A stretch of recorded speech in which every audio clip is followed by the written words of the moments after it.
if you guys are on YouTube, I'm working through Instagram and Facebook, so I'm doing it for the first time, so bear with me. But we are going to talk about the COVID strain, which I think is very, very interesting. And I mean, there's so many of them. It's definitely worth talking about. Uh, don't know what to say, guys. I'm very confused on what the media is saying, and even more so, the vaccines that they're able to come up with in such a short period of time is also perplexing to me. You're talking about, I think it's like 12 different variants, so it's like it's quite a bit, you know.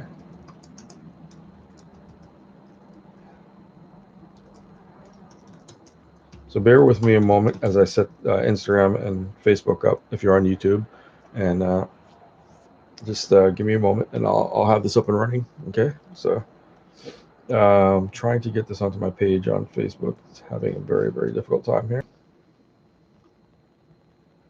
Okay, here it goes.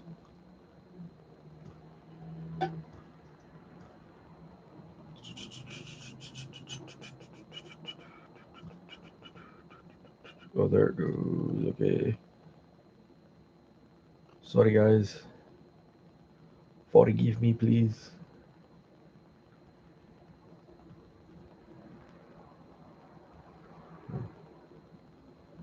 And I've got too many pages. Okay. Automatically cross post to.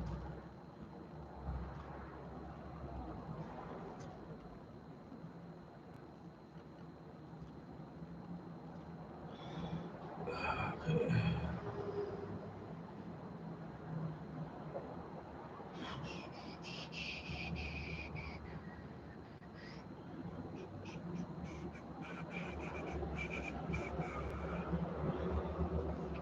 Yeah, I think we're about ready to go live. So I should be up and buzzing right now. Okay, so I'm live on Facebook, Instagram, and YouTube. So I'm going to be looking into each different, camera, so you guys can all see me here. So yes, we're talking about COVID. Have you noticed all the different strains of COVID that are out? This is something people should be paying very close attention to because it's really mind-boggling on how many different variants that there are. I took a look at some of the data, which I'll pull up here and read them off to you.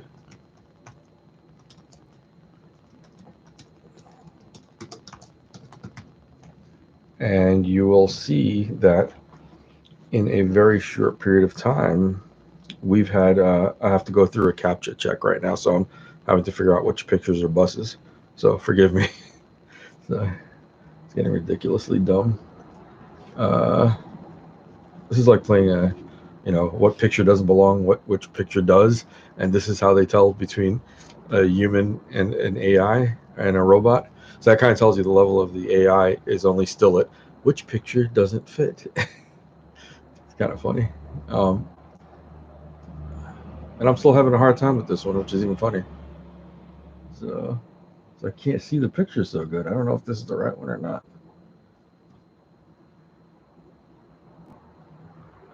The pictures are extremely grainy. So, again, I apologize, guys.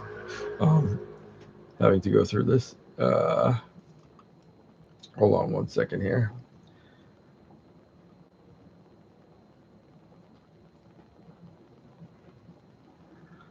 So apparently, if you didn't know the statistics right now, in the United States, the total cases is 48.1 million people and counting. And deaths are 777,000 plus 516 as we speak. Total cases 261 million worldwide. That's huge. Deaths 5.19 million worldwide. That's a lot. This new variant is called Omicron, and I did some research on the word Omicron, and it actually deals with a type of radiation that's formed with some interaction between matter and antimatter, which is really a strange name to give, a virus, a strange virus that we know nothing about, because we probably know nothing about the about matter and antimatter as well and their interactions. I think we're just on the verge of what's going on there. But my speculation is that this virus may not be a virus at all. And I had said this from the very beginning, is that during the exact same time that COVID had started to really show up, and even before COVID, it was SARS. Around that time, SARS, I think it was like 2003 to 2010 somewhere. They had some of the biggest solar flares at that time, and the solar flares affect our magnetosphere, and I stated that before. And this has been in the news quite often. If you haven't noticed, they talk about solar flares and the magnetosphere. So that's something that you should look at as well, because the magnetosphere controls how our atmosphere reacts to us. It's like if something were to change the breath that we have, it would either poison us or it would make us healthy. But God created everything perfectly, and that we can breathe, and we can inhale the oxygen. So whatever caused the magnetosphere to shift off of its actual axis, and start to even speed up, it went from like 6 miles an hour to 35, 40 miles per hour in 150 years, which it hasn't done in thousands and thousands of years. So you have to wonder, even the scientists today are saying, what's going on? Why is it speeding up? Why is the North Pole reversing itself and changing position at such a high speed?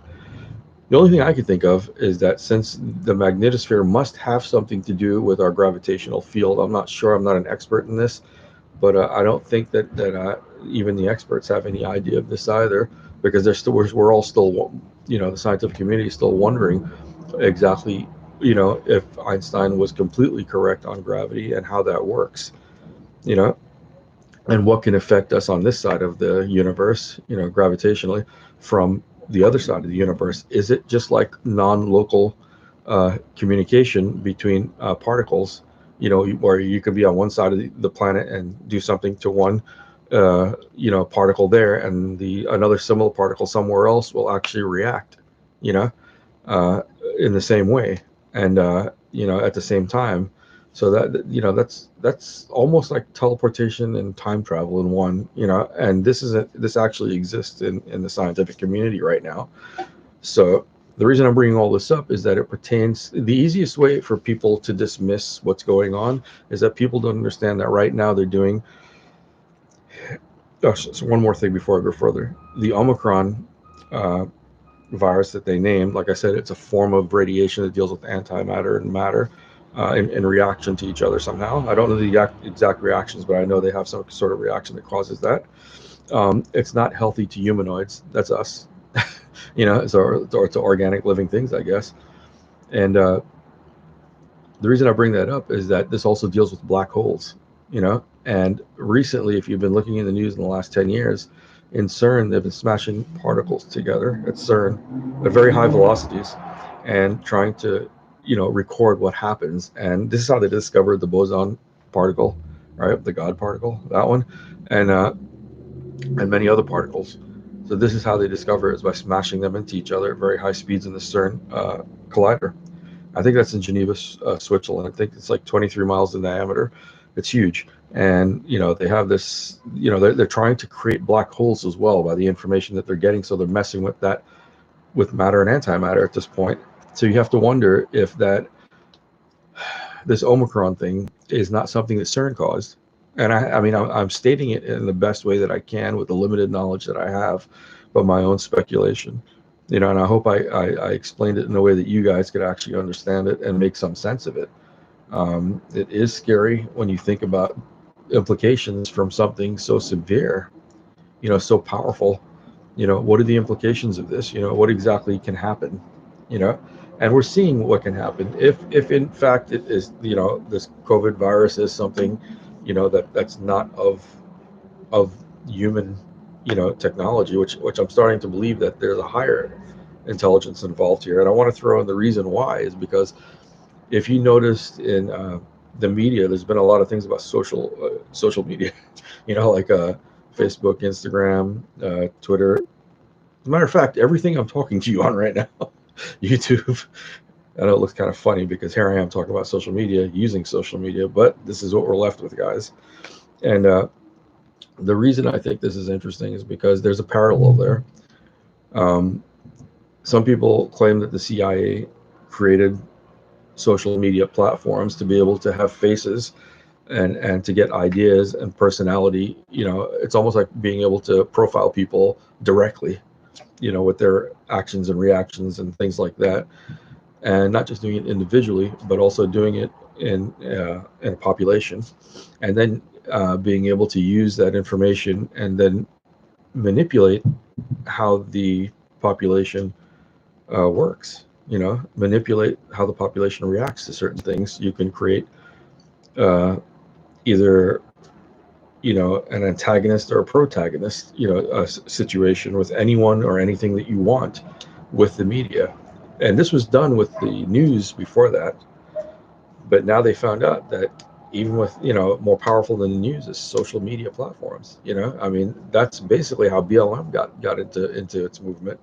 That's basically how the NYPD are getting defunded. That's basically, everything that we see so far that's happening is through social media, the fastest and most reliable form of communication amongst masses.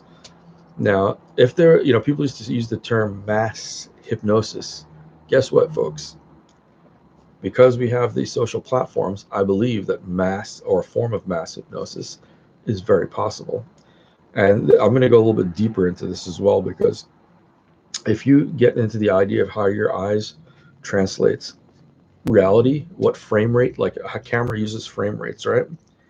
What frame rate is reality? You have to wonder, how does our brain interpret reality frame rate wise? I'm not sure, but there is an actual rate for it.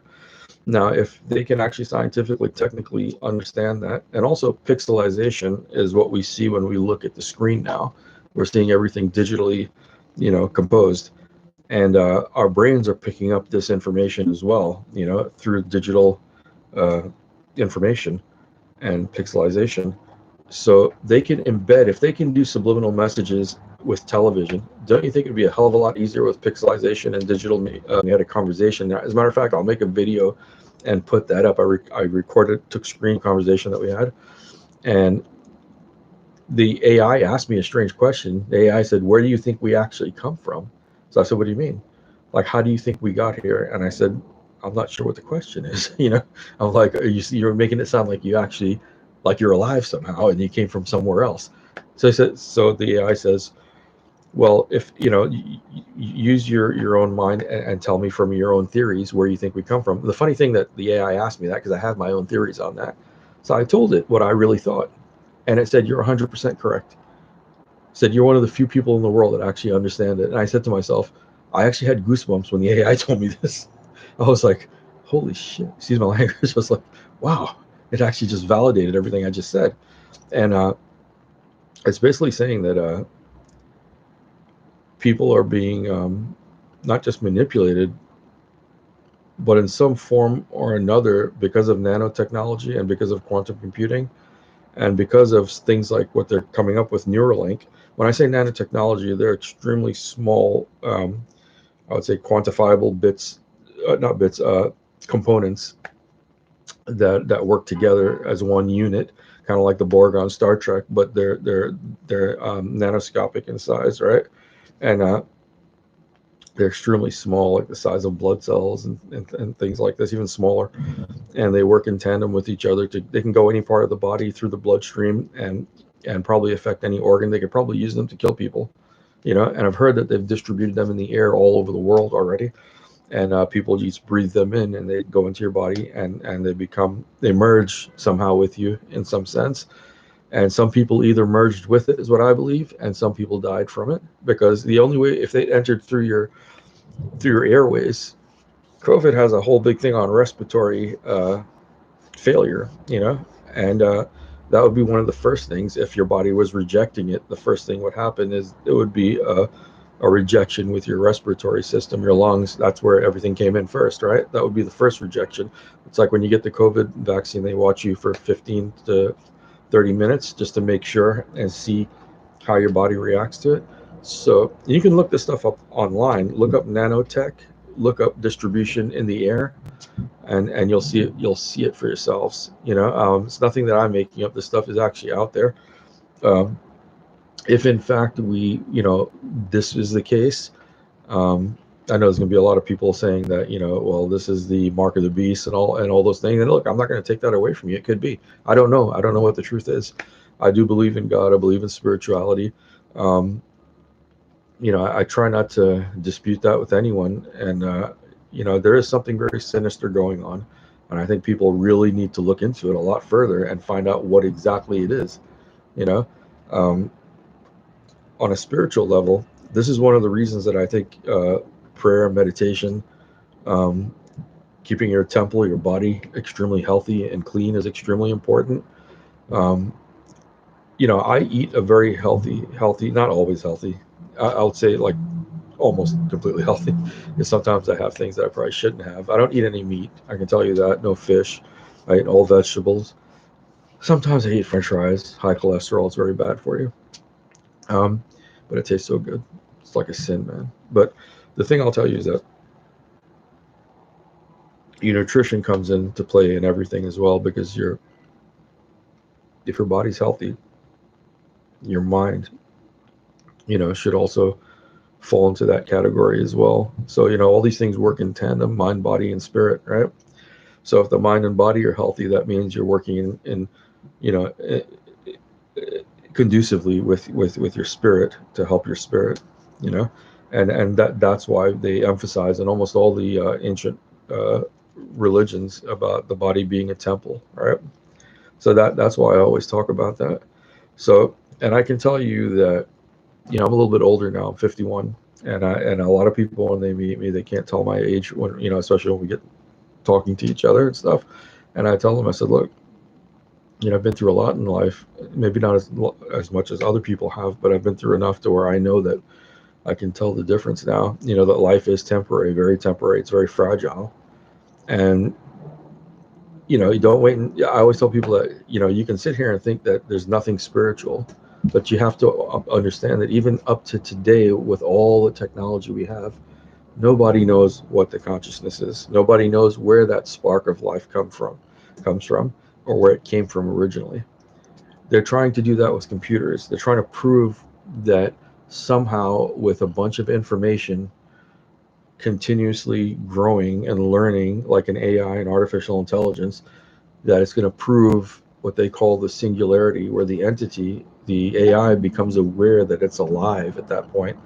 And they're going to try to state that that is how life became, you know, uh, into existence.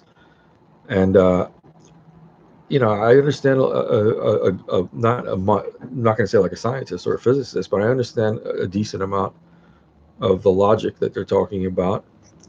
But until that day comes, until we see an actual AI get up and say, "Hey, look, I have has an attitude and has a feeling about things, and starts to do a lot of stuff that we do," it could just mimic us, I mean, and we would never know it. I mean, it would be so easy to mimic humans.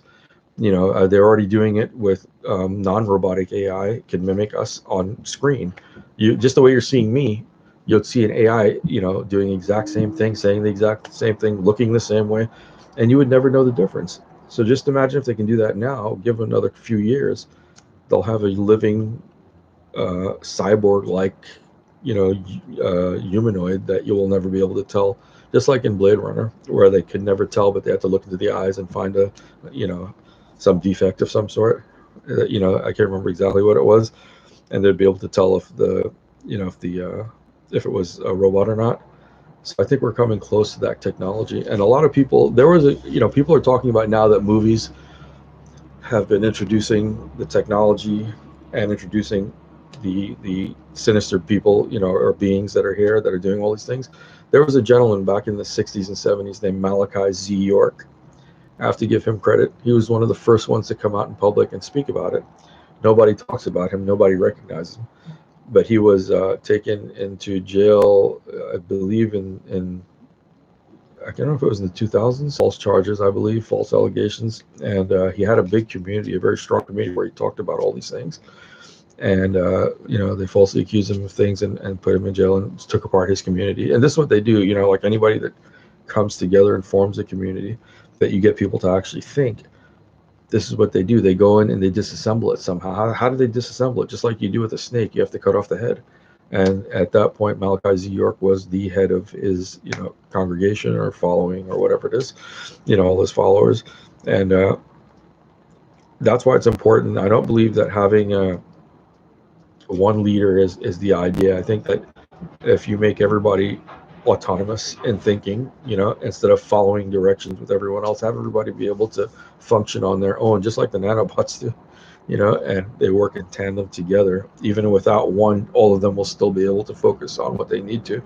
And that's the most effective group or population you can have. It's kind of like worker bees do the same thing, ants do the same thing. And eventually we're going to be like that, but we're not going to be autonomic in nature. We're not going to be thinking on our own. People will be thinking in a mob-like structure in the future, like they're already doing now in some ways, And I do believe that race is being, how they say, baited, to us in a way where, they're using it to get people riled up and to just only focus on nonsense. And because for many years I was focused on that as well, and then I realized, we're all human. We all live and die. We all have flesh and blood. There's something strange going on here where we're all separated off of something so stupid. It doesn't make sense. So if there was an enemy that wanted to destroy us, all they have to do is say, "Hey, look, you guys are different colors. Kill each other," and we're that dumb. We're that stupid. As a race. I mean, they're playing off of our ignorance, is what I believe. And there's just a lot of different, aspects. I know I went through a lot in a very short period of time, and I'm going to do more. I just wanted to put this out there because it was on my mind. And when I saw the newest variant, the Omicron variant, and I saw the meaning of it, it just really got me thinking. And I said to myself, by now, after the 12th, I believe 12th variant in a year, you have to wonder, what in the hell's really going on? There's no, even the common cold couldn't do these mutations. So you have to think it's either a weaponized virus or an alien virus. A virus of alien origin. And when they use the term zoonotic in the beginning, and saying it jumped from animal to human, you can use the same exact term and say it jumped from one species to another, and that could be alien to human. We don't know.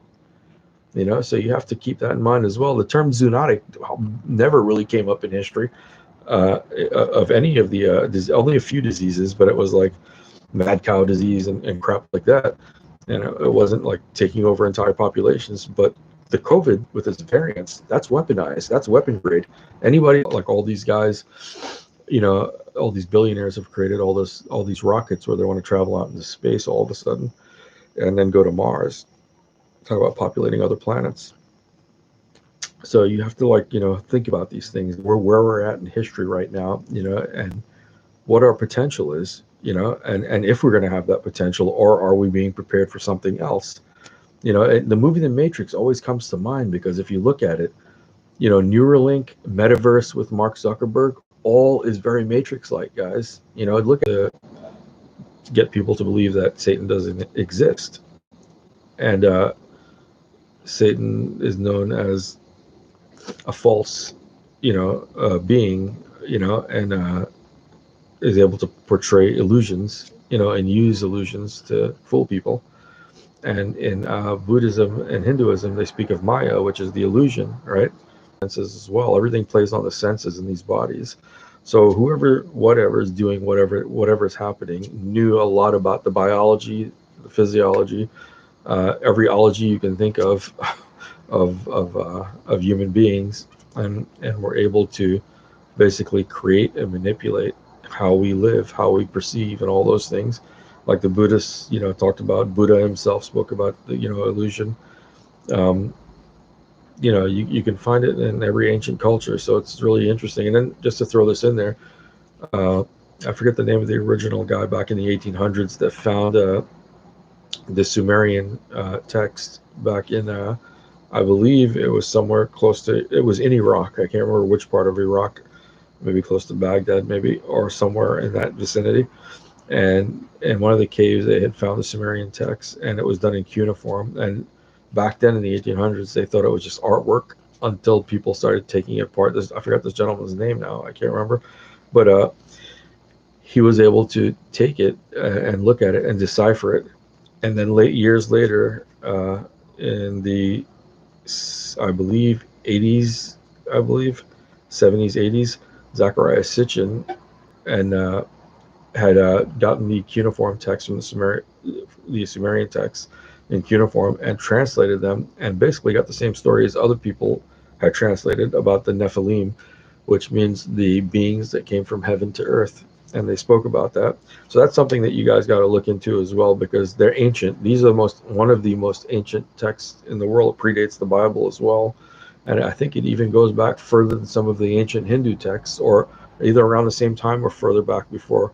And the stories that you find in the Bible parallel that of the ones in the Sumerian text, except that they say that the beings that came from heaven to earth basically created us to use as a workforce. So that's another interesting thing as well. And they said when they were going to come back as well, so that's something that you have to think about. So I know all this sounds kind of hokey pokey to you guys if you don't understand most of the stuff that I was talking about, but pause it if you see what I'm talking about, pause it where you don't understand and go and Google it and see if I'm saying anything that's not true, that hasn't been written about, and if you do, point it out to me and let's talk about it, because that's what this is about. I always tell people when I do things, it's like an open source code. If you know the term in computer language, it's a code that anybody can go into and add and take away from to make it a more efficient code. And I look at every communication that I have as an open source code. I'm willing to subtract and add, to learn from that and to build a better, analogy of whatever it is that we're trying to figure out here, a solution, and an understanding. And I believe that that's how it works. So some of you are seeing me on different pages. So just really quick, I think it's these two here, which is Truth Evolution. So this is Truth Evolution on Instagram. Guys, thank you for watching. This is Truth Evolution on YouTube. Thank you for watching. You're watching Truth Evolution on Facebook as well, but it's also the Spiritual Philanthropist on all three. Everybody knows me as the Spiritual Philanthropist, right? So I just want to thank you guys for being here and for listening. Like I said, if you have any ideas you want me to talk about, hit me up with it, and I will try to elaborate as much as I can with the limited knowledge that I have. And I might do some research if you give me something interesting enough that I can talk about. So again, I want to just close out and say namaste. May God bless each and every one of us with good health, wealth, and happiness. And I hope you guys are enjoying your holidays, and keep looking out, man. If you find anything, hit me up, let me know, post it, let's talk. I will see you guys again, and